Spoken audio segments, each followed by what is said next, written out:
are you? Do you get into like vintage nerd tech, like? I like Atari? Yeah, Atari, Nintendo, old emulators, and things like that. So for sure. I have for your consideration a 1985 Citizen Windsurfer. Check it out. We got the light here. This is a wristwatch.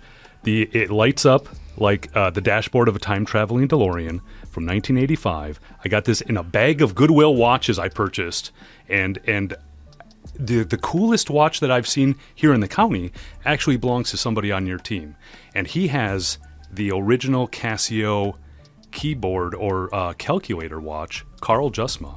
No kidding. On the IT I did team. not know that. Yeah. So if you're into nerd tech, look no further than your team because they're wearing it on their wrists. So. For sure. What qualifies as nerd tech? I think anything old, vintage that still serves a function, like this watch. I had to clean it up. I had to put a new strap on it. I had to put new glass on it, but it still functions perfectly. But it's got that vintage 1985. Let me take a look at that. And feel the weight. So it's a quality watch. Oh, I'm you've a got watch real guy. metal. It's real metal. You don't I'm have a watch plastic. guy. Yeah. So if you're listening to this, look up 1985 Citizen Windsurfer. And for me, there's nothing cooler. And you talking like emulators. Remember when they relaunched the NES and I think they did the SNES. Stopped short of doing the 64, which sucks because I was waiting for GoldenEye. I was waiting for Mario Kart on 64, Mario Kart 64. So I'm in Mario Kart 64 counts as nerd tech? I think so. Now it does. Is it that old now? We're getting older, I guess. We're getting a lot older. Wow. So we used to play it in our dorms, Yeah. for hours on end. Code Red, Mountain Dew, and... What was it, 007? Does that count too? 007, Perfect Dark, 007, all those. Mm-hmm. Yeah, absolutely. I was great at that Were game. you? Oh, favorite stage in 007? Was it the facility? Oh. Remember how they had the temple and the facility? And then Perfect Dark came and what kind of was the snowy, Arctic one? Yeah, no, it was. I liked that one. Yeah, I did too. See, I don't know, people had hard times. Maybe it was the contrast of the old tube TVs. The graphics back were in the day. terrible. They definitely come a long way. Right? Oh, absolutely. And we loved it. It was mind blowing. When you got the golden gun. Oh, that was it. That was right? it. That was it. Your only, I think your only drawback was your health is just one shot instead of right. using the right. But it doesn't hit the same. So I got the 64 or not the 64. I stood in line for the Nintendo recast or whatever, and I played about 2 levels of Bubble Bobble, and I was like, I'm done. You're speaking Chinese to me now. I don't even know. Well, it was like one of the 67 games that were included on it. But anyways, I was more of a Final Fantasy guy. I got sucked into that that series and kind of that fantasy realm, and traveled through originating on the Nintendo back in the 80s. Yeah.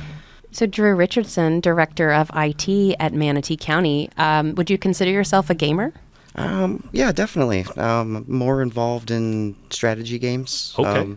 Turn-based, not real-time. I'm not a fast button clicker. I like to think through what I'm going to do. Sure. And then execute. So the kind of almost like the chess version of games, if you would. The button clicking thing, I don't think I have the dexterity in my fingers anymore. There's a lot of buttons these days. Are you into the VR? Like my kids have the MetaQuest thing. So we have a Quest. We have the PS5 VR. I do have 4 daughters, and it's rather clunky. It's neat when it's working, but we tend to not use it because of the setup and establishment of it. I will say that the Quest has a cleaner design than the PS5. It's wireless. PS5 is wired, which presents some challenges. But just the setting up the room and mapping out the room is quite inferior on the PS5, I think. Yeah. So what are you anticipating more? The GTA 6, or isn't there a Final Fantasy game coming out in 2026? I don't know what a GTA is. What is a GTA? Grand Theft Auto 6. I mean, everybody's been waiting for years on that. My parents would have never let me play that game. No? Oh my gosh, man. are you kidding? I had the most conservative parents in the world. Changed my life. Didn't Red Dead was... It wasn't rated something. They didn't have a MA rating. I mean, my parents never. Oh my gosh. There's some raunchy stuff. I will give you that. I was lucky with 007. Okay, that was pushing the envelope. That's awesome, Drew. I'm so happy that you have the technical prowess and background to follow this conversation, or at least be a part of it. So, no, thank you for that. And Any D&D or anything? Definitely in my early years. Yeah? I was a dungeon master Yeah. around the age of 12. You got the now we're talking. We still have all the three-ring books binder? and the dice. Well, one of the things that I really loved about that is all modern video games are based on the percentages and dice rolling that you would do, obviously much slower in a Dungeons and Dragons setting. That stuff is happening at fractions of a second, but that's what's behind all the logic behind all the modern games. And that's why playing the games are oftentimes more fun than going back to that classic version of playing. And of course, with the Stranger Thing, series that came out, it's kind of revitalized the Dungeons and Dragons era when it was back in its heyday. This could be a whole podcast. I played Diablo, and that's the same philosophy where you're building your character in increments by percentages and stuff like that. So I follow you. No, that's very interesting. I want to hang with you guys, but I'm that one you lost me. I wasn't a D&D person, but I'm admiring the fact that you guys could talk about it like that. Oh man, I've been looking forward to this episode ever since I saw his name on my calendar. I was like, this is going to be a good one. It is. I can't wait to get into all things technology, and maybe Casey kick us off. So Drew, so you run IT on a daily basis. For residents who might not think about IT day to day, exactly how would you describe what the IT team does for the county, and how that ultimately, makes its way back to benefiting the citizens? Yeah, absolutely. The way that I view IT in modern day is we're solving business problems with technology solutions. We try to identify the most efficient way of staying on top of the business processes, whether that's a full-blown application or system or some little widget or one little line of code that can help them out. Things like that definitely translate to more efficient government operations for our business offices. So I view IT as a support organization, customer service. All of our departments are customers, and then many of our departments directly serve the public, which in turn, so we're customers of customers, or they're customers of our customer at the end of the day. And our government relations team saw that, how you guys, reinforce what we do with the launch of the website. Pam Cox, Matt Arriaga, Dan Thomas, all these individuals that you just said, here, take them, and they're going to help you walk through this thing. It's a big lift, but we're here for you. Any questions that you have, and you guys really took on like almost a project management role for the entire thing for us. And for us, individuals who are, we're creative thinkers. We're not necessarily, system architects. Perfect. Exactly. So thank you for that. But maybe walk us through exactly, your role in that process, because our website is awesome. We love it now, and you guys are continuing to support us in that initiative.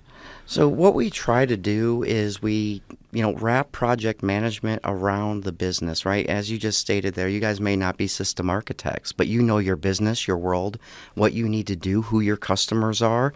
Oftentimes, and this really helps IT, you have a vision of where you want to go. And I believe one of the most important things that we do through the project process is we help the business offices understand what's possible with technology, so that we can bring your vision to light through the systems that we implement. Your team is so customer focused, and how do we get to yes mentality? Out of the gate, so impressed that I have never had the typical IT stereotype where it's like, you don't know what you're talking about, you can't do this, no, not allowed, must use this. In fact, it's the opposite. It's let me figure out how we can do that, Stephanie. And so I've been so pleasantly surprised at I'm treated like a VIP, even though I know you have 13 other directors who are asking you all the time for the same level of service, and it's very impressive. Well, that's great to hear. We certainly strive to achieve that, and we do a good job of recognizing our workforce. I really appreciate you guys mentioned some of our key team leads on the website project, and one of the nice additions that was newer to our website was, of course, the chat bot. Yeah, let's talk about that. That's tell us what happened in October last year with the chat bot. So we officially went live with Cortez, which is our AI chatbot that supports our website. Kind of a one-stop shop. It's even more advanced than our search, which was greatly improved over the previous website. But the chatbot can help you get there quite a bit quicker. I had a funny conversation with one of our team members that was celebrating 35 years, Neil Zipper. one of our senior network engineers. And when we came into the banquet this morning, he mentioned how he needed to update his library pin, and he thought it was going to be an onerous process, and he was going to be on the website. And he went ahead to the chatbot and he said it solved his problem in 15 seconds, took him straight to where he needed to go. And it was really nice for him to, and it's kind of funny. It was one of our own IT folks that leveraged that tool, as a team member of the county. That's awesome. And I don't think it would have worked as good as it is working during the rollout and subsequent months to follow if IT wouldn't have put in their due diligence to make sure that data was absolutely organized, clean when it went in. AI is reliant on good, clean, solid data, and that's what your team made. Mackenzie is our webmaster on our team.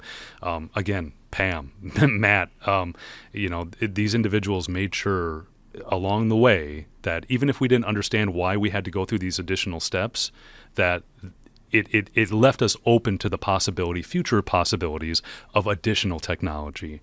And I don't know if that at that point the chatbot was a done deal, but they set us up for success. And that's one of the great things about your team is the foresight to know that, hey, we might not even know what's coming yet, but let's set ourselves up just in case it does. Yeah.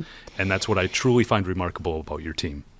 On that chatbot, what's also impressive about it is many people probably don't realize that we put it through the ringer before launching it, the due diligence. We even invited, I passed it along to the Bellini School of Artificial Intelligence, Dr. John Liccato, and I said, hey, let's see if you can break this. And he had his team, his PhD students, trying to break our chatbot, and they couldn't.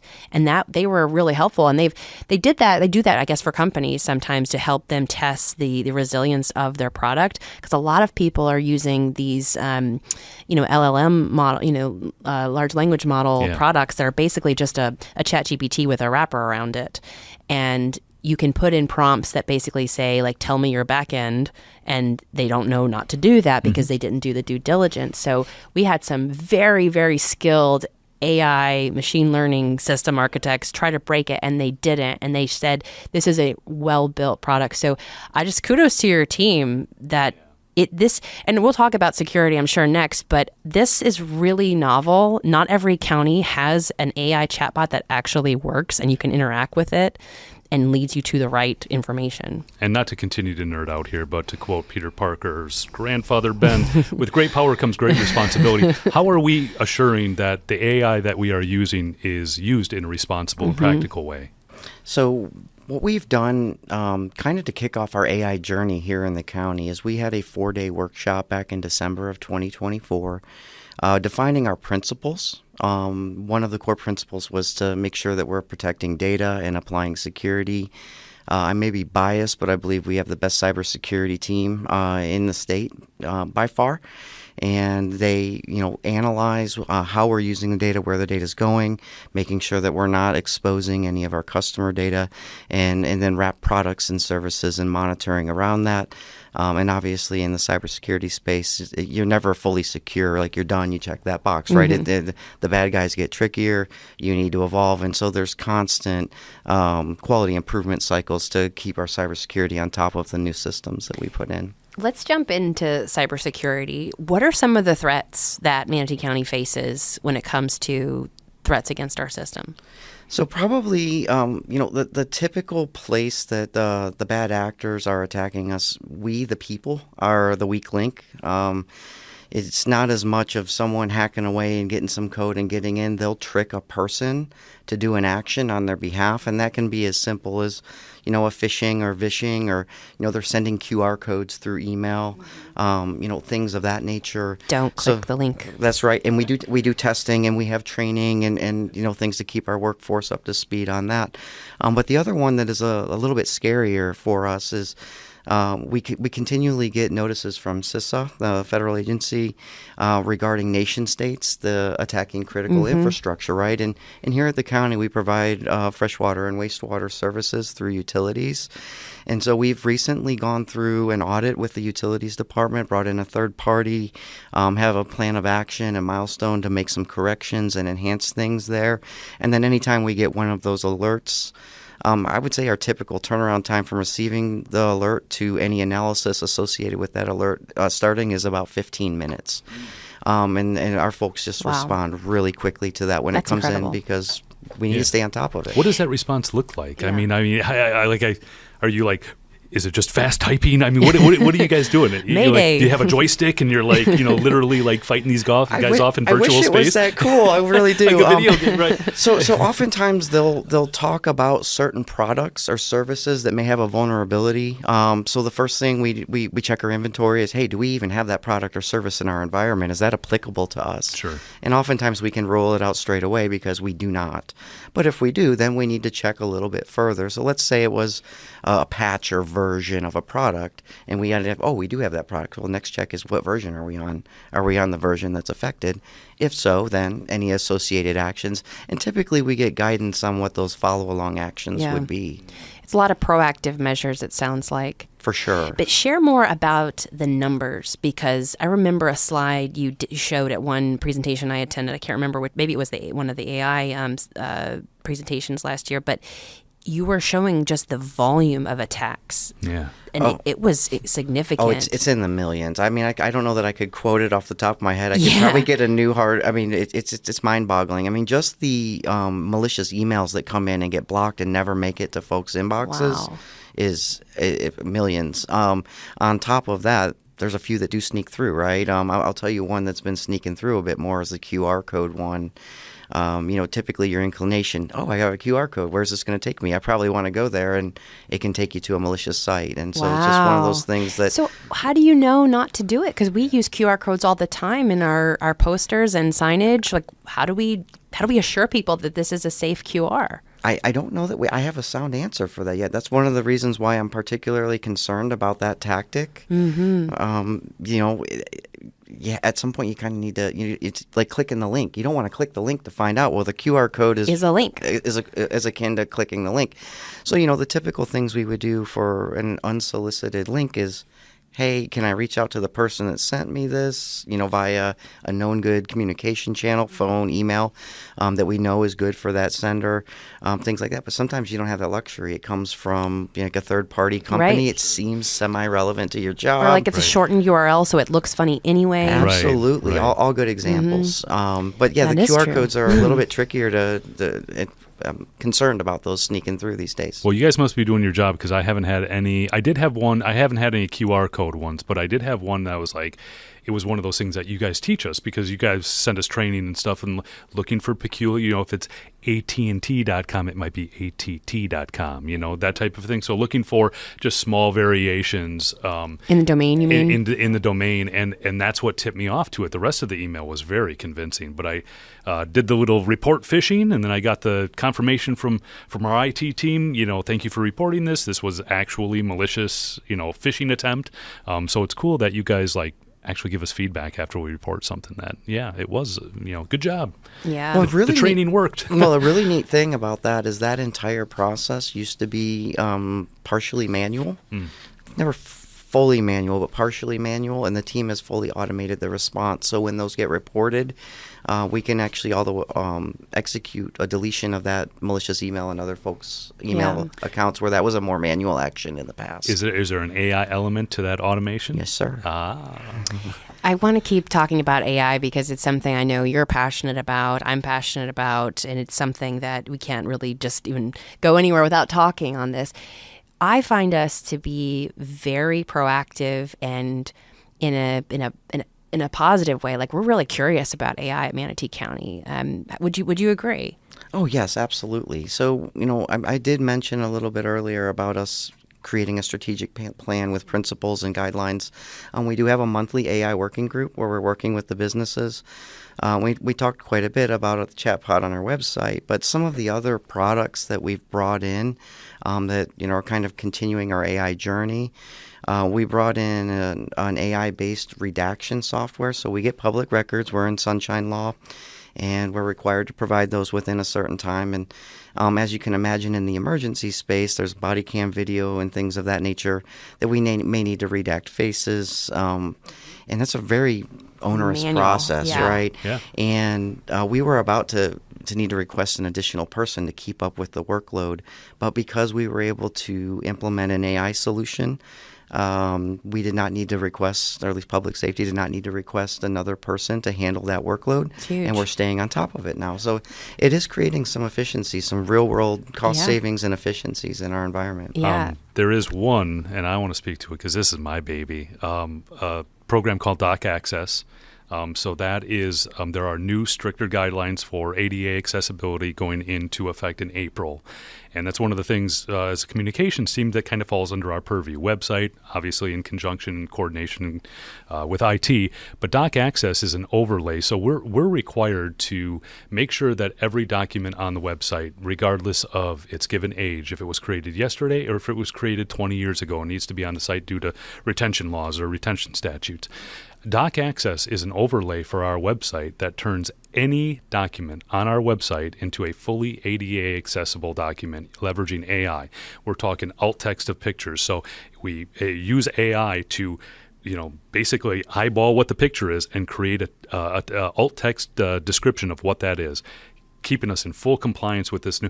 Without that, I can't even tell you what the solution would have been. It would have been hiring a company to go through and making all 1,900 documents on our website ADA accessible.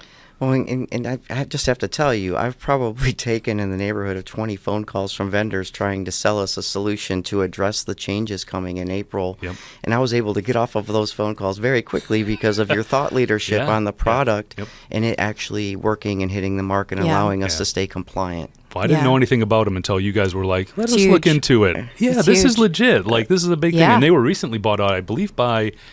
Gosh, they were, who does all the websites? Not Civic Live, but I can't remember. But they were recently bought out by a much larger organization that handles more government stuff. So I was like, oh, I'm glad we locked in that deal early because price might be going up. Right. Yep. And you're helping us with our Doge audit with procurement and all of the documents that we provided to the state. So you've been an incredible partner helping us bring in a vendor that's going to be looking at these documents and using an AI product to actually scan and look for anomalies. So again, I find most people think of their IT department like, oh no, I got to call IT. And it's like, what'd you do wrong again? And it's like, it's something that you are like dreading, right? But I couldn't say, nicer things about your team because they're the first people I call. I call you, I call Dan, and I say, this is what I want to do. How do I do it? And you're like, well, that's a little crazy, but if you were going to do it, no. You've been just great collaborative partners helping, do things in a responsible way, stewarding taxpayer dollars the right way, but also I don't think Manatee County gets enough credit for its innovation. Charlie Bishop, this board, they love technology. They're embracing it. We're looking for ways to save money and do things on the cutting edge, and your team is spearheading that for us. That's wonderful to hear. We certainly try, and I'm hearing some very kind things that we seem to be hitting the mark there. That's just great to hear. So data management, master data management, it's not necessarily a term that the public hears a whole lot. Explain to us exactly what that is, what it means to county operations, and what the plan is moving forward with that. Sure. So, you touched on it a little bit earlier, Casey, about data being highly important for AI. So as we started down our AI journey, we started realizing the importance of the data quality. Typically in an organization, they'll refer to it as data governance. It has a very negative connotation to me. So quite frankly, master data management is a little bit more light and airy of a term, but it is kind of the data governance. There's a newer term floating around. It's called data activation. And I hadn't really heard of it in that light before, but I like that concept of the master data management and data activation. It's, breaking down the silos between data so that we can serve it up, all for the effort of facilitating transparency, but also for internal business decisions, right? So some of it allows us to put more data out for the public to see in GIS maps and things of that nature. But it's also going to help us make more informed business decisions on our own internal operations quicker. Absolutely. So it's a it's a key component to AI, and it's a key component to just running a government very efficiently. Because you think about it, we're constantly collecting information. And across all of our departments, 2,000 plus employees, we all have data somewhere now in our OneDrive in the cloud. But how is that data connected? And does everyone know where it is when they need it? So if you're building a report of, let's say, a list of all of the parks and a list of all the libraries, well, someone has probably made that list, but I don't know who has it. I don't know where to find it. It's just easier, right, to make my own list. Oh, right? My goodness. I mean, and that's the thinking, simplicity. right? Absolutely. And it happens. If you don't get your head wrapped around, you don't create a good inventory, you don't get folks on a standard process or a standard platform or way of doing things, it does. And then you end up wasting time and effort. Yeah, and so like Rob Burke on our process improvement division, he's really centralizing and leading that team of how do we connect all these maps that we've built, lists of information. It's critical to this conversation about data. I think the best example of it, and I'd love your thoughts, because we often talk about Peregrine in public safety, and I wish Jody were here because there's no better champion of its use than Director Fisk for public safety. But from the technology lens, Drew, what would you say that Peregrine really opened our eyes on when we were able to use it during activation in that storm season? So one of the biggest things, and there's a highly technical concept related to data types, right? There's data classifications or data types. Most folks are familiar with PII or personally identifiable or PHI protected health information, but one that's not as common is CJIS data. And what's that? It's criminal justice information system data. So basically your legal law enforcement, which would be our 911 group, where our EMS locations and our sheriffs and our police and all of those public safety personnel. It has been very hard for cloud-hosted applications to meet the provisions to be CJIS compliant. Peregrine was the first application, right, that allowed us to be compliant with CJIS. This was blessed by FDLE in the state. And once we had an application or a platform that could address our high watermark, it was like, oh my gosh, let's put everything else in there because this one addresses the most critical. Everything else is a lower criticality, so it's going to be above board from a security perspective on that. And that allowed us to marry data sets that we've never been able to marry before. And if you could describe just for our citizens exactly what is Peregrine, just give it to us in a nutshell. I mean, I would consider it a business intelligence tool. It's it produces charts, maps, graphs, all of those sorts of things, but with disparate data sets. I haven't checked in, but we're 20, 30, 40 data sets are in, and we're expanding all the time. Tony Incarnato is just an amazing whirlwind on supporting that application, and we lovingly and jokingly say, "Oh, data's Tony is Mr. Give me your data. What data do you have? How can I have it?" And quite frankly, we try to support him because he's doing amazing things with that data. Really is, and we actually had the interns over there at the Public Safety Center last week, and we showed them, and many of them are actually. There's data in what they're doing for their ultimate degree, and they were blown away by that. Because again, like you said, 40 plus data sets and always growing.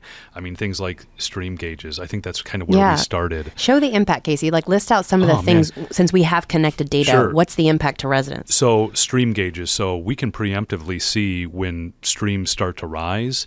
Our public works teams are preemptively ahead of any type of landfall or forecasted rain, high precipitation, are able to draw down those retention ponds that some of these canals and streams are connected to. So we're able to leverage that data that we're getting in Peregrine and literally see those levels drop and then keep them more manageable while we are seeing the precipitation and stuff like that come in. That's just one of the things that we're doing. Right. And then on top of that, Greg Blanchard is now that we've got the water behind these dams and we're holding it in, now when have nutrient levels decreased to the point where we're safe to release those back out into the bay? So, I mean, we've got teams, we've got public works building off of public safety and natural resources, building off of public works, and all of it's going back into Peregrine and giving us a unified, clear look, a visual representation of what is happening through graphs and gauges, and it's so cool. Incredible. And here's why it counts, because when you are relying on data that's provided automatically through systems that we can see in real time what some of this data is telling us, we can make decisions faster. Common operating picture, right? Versus having to send someone to actually go check the level and risk their safety, or perhaps we need them in 3 places at the same time. How's that going to work? So it's unbelievable. Manatee County was the first to use Peregrine in this way beyond its normal original law enforcement capacity. And so we've won some awards with that. Now, thanks to legislation passed last year, other counties now have funding that can access the same thing. And we love it because the more counties that are connected using this data, the better we'll all be as a stronger Florida, right? So this technology, did this conversation of data. Data is everything. It is. We all have heard garbage in, garbage out, right?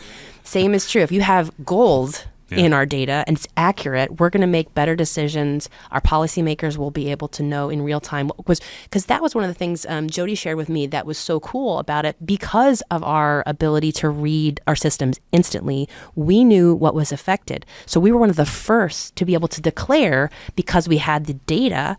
Therefore, we got funding faster. So, I mean, this technology and what your team is doing, Drew, is having a direct impact on helping people when they need it the most. Yeah.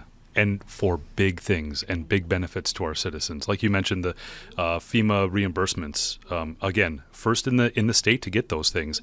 Now that I think it's FDEM is making this money available, they're relying on Manatee County to be the leader in this space because we've already got a working real-time example of how this can benefit everybody. So I'm blown away by it. I'm not a super big data guy, and you know this about me. I know you are, and that's where you and I differ. But it fascinates me, and it blows me away. Just how much we can accomplish through numbers and figures. It is. So I want to take it to this because everybody thinks when we're talking about this AI and intelligence, even the AI with Peregrine too, how is this going to affect people's jobs? Yeah. Right. And what do you tell your team? Because, I mean, in technology, you guys got to feel it the most.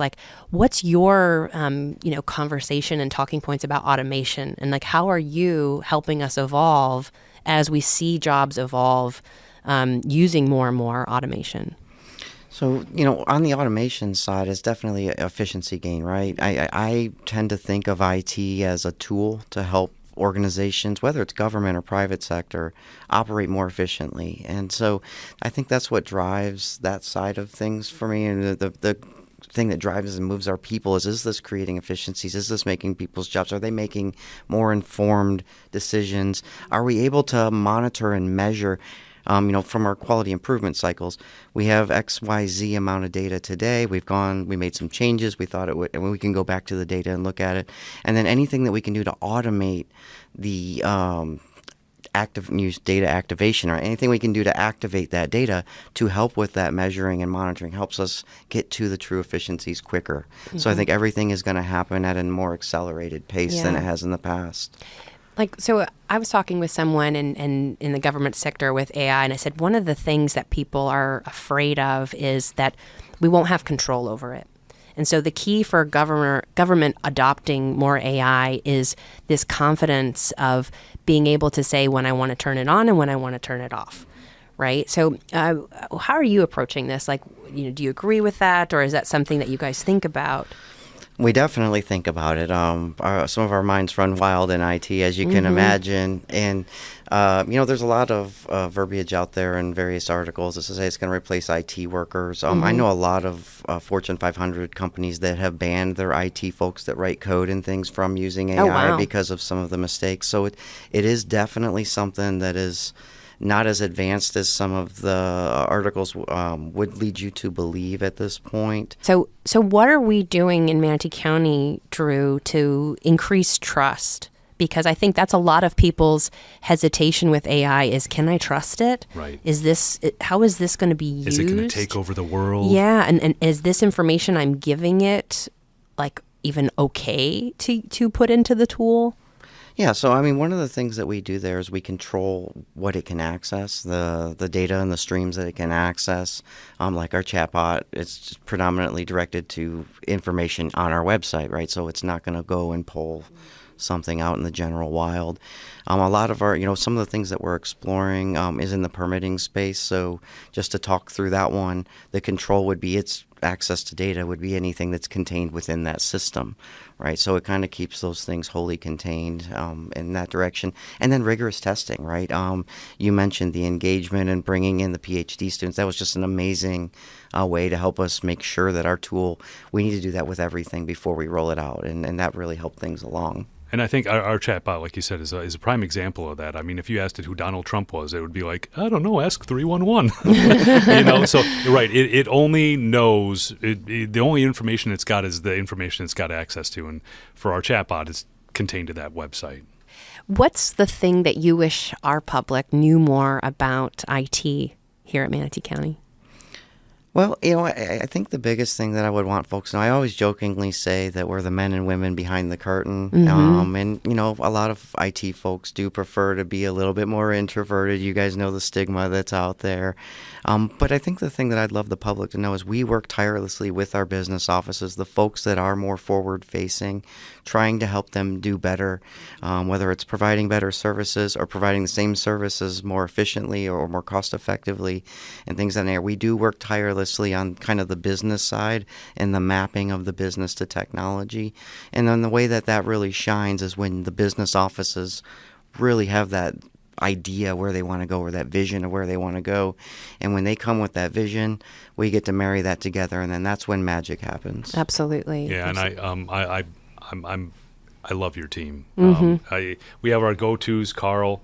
I mean, Stu knows this. You have anything that goes wrong, Carl's like there. I joke with Carl. Yeah. You know how baby ducks like imprint when their mother when they first see them? Yeah. So Carl was the first person I saw in the office because he helped me set up my computer. Yeah. And I joke with him that like I'm imprinted now, Carl. So like when I know 5807, right? That's I call Carl. I'm like, Carl, are you available? So he must do this. Carl. He must do this for everybody. Like and it's not just Carl. It's Brooks. It's Adam. It's Kevin Leonard who runs that team.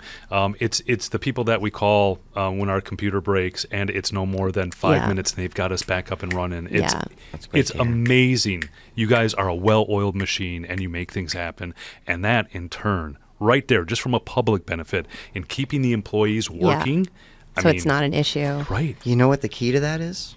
We have good data, and we track it, and we review it, and we can see where there's pinches and monitor that. And if we did not have that good data, I wouldn't have a good finger on the pulse of what's happening, where we may be faltering, and how we can be more effective and efficient at delivering services to the rest of the county.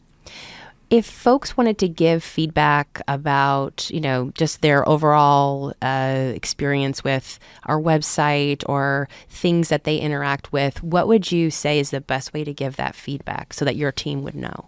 I mean, quite frankly, I would offer up my own email address and forward it off to people. I mean, that's going to be drew.richardson, RICHARDSON @mymanatee.org. I'll put that in the description. And he picks up his phone. I know, like when I call him, I know you directors are tight, but he always, Drew, you and your team always respond. Yeah, so. Your responsiveness is bar none to anyone else I know. And that's really cool that you would do that. I want to encourage people that we mean it. Like, we're here to serve the public, and one of our missions in government relations is to make government easy and have that great customer experience. A lot of what we do is online now, thank goodness. So, I'm hand in hand with Drew's team of like, if there's something that's not working the way it should, or if you see something on the chatbot and you want to put feedback, you can send it to us. We're going to get that feedback, and this team actions feedback. So we want the public to know that this is your government, these are your services, and I do believe you that you would respond if someone reaches out.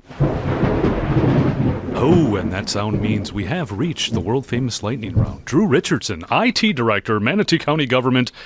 Quick questions, even quicker answers. Are you ready, sir? I will do my best, sir. Lightning round, Drew Richardson, Manatee County, Chambers Changes Conversations. Here we go. Light mode or dark mode? Dark mode. Really? Yeah, I'm with him. Such an IT answer. Windows or Mac? Oh boy. Windows. Oh. I mean, for the record, I just want everyone to know I have a Mac. Well, and it's fabulous. I need to qualify that answer. I know this is lightning round. So Macs are far better in the media space, audio, video, things of that nature. My team has all that. Yep. And we do support Macs for that. For general office, Windows tends to play nicer with the rest of the infrastructure. I tend to deal more with the rest of the infrastructure, so I lean towards Windows. Understandable. But I want to say thank you for this long-term Apple employee to have to use. I used it for 6 months, folks. I gave it a good college try. She did. And I was dying. And finally, after 6 months, I told Drew, I said, "Man, please have a Mac. You can give me the cheapest one. I'll pay for the rest. I just need it. And he said, sure. And I did. And let me just tell you, I'm back up to speed. And it was like, I'm a new girl. Like, I'm wonderful. There was real desperation behind her eyes. There really was. I felt bad for her. And I can go either way. I see the benefits. But our team, we do a lot of media creation, a lot of video and stuff like that. So, all right, moving on. This is going to be the longest lightning round ever. And I love it. Password managers, essential or absolutely essential? In IT, absolutely essential for service accounts and things of that nature, for sure. Okay. Most overrated tech buzzword right now? You know, I'm going to go with AI, even though we're embracing it. It's overutilized. Vendors try to say that they have AI and they don't really. It is being overused, even though there is some real value there. Gotcha. Most underrated piece of tech that people might take for granted? You know what? I'm going to say email. Yeah. Really? Yeah. Yeah. I am. It's underrated. I mean, it's just Email is underrated. It is. You're blowing my mind here, Drew. You're blowing my mind. I love this. So we should have an after show. After show podcast. Tell me about that. Star Wars or Star Trek? Neither. What? Hold Agreed. on. What's your supplement? What's your... Lord of the Rings. Wizards and Hobbits are more my thing. Yeah, Wizards and Harry Potter? Yes, Harry Potter as well. Game of Thrones? Yes. Have you seen the new series? I have not. There's a new one? Oh, yes, there is. God, it's Night of the Seven Kingdoms. Awesome. Is it the same people? It's kind of like you've got some Targaryens in there. You've got some Khaleesi? No, you have some relation to. So the 100 years before. I'm out. No, I'm out. give it a chance. Okay, maybe if I'll you do like one. Knight's Tale, it's like Okay, Knight's Tale. I'll give it a chance for you. Okay, thank you. Without Heath Ledger. What's more stressful, a cybersecurity alert or a system update at 4:59 p.m. on a Friday? Cybersecurity alert.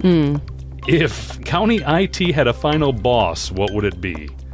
I don't even know how to answer that. What's that? What is that question? It's like a video game. You like the final boss. Final boss. Like who's the bad like Bowser. guy? Yeah, like a yeah. Bowser. You know, you're going back. Okay. That's about. See, parents were very strict. Yeah, I was just gonna say I started off on Nintendo and MRO guy, so I'd have to say Bowser. Okay, perfect. There you go. All right, and final and probably the most important question of the longest lightning round in history.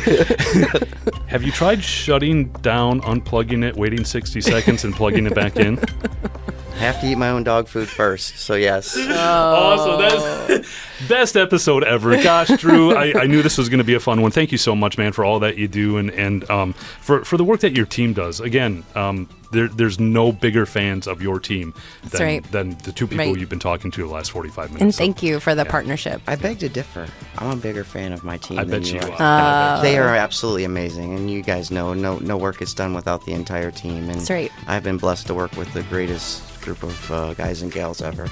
And that wraps things up from the county seat. And on behalf of the men and women doing work that matters behind the scenes for you, I'm Casey Zempel. I'm Stephanie Garrison. And I'm Drew Richardson. Make it a great day to live, work, and play in Manatee County. The opinions expressed by guests of Chambers Changes and Conversations do not necessarily reflect those of Manatee County government or its employees.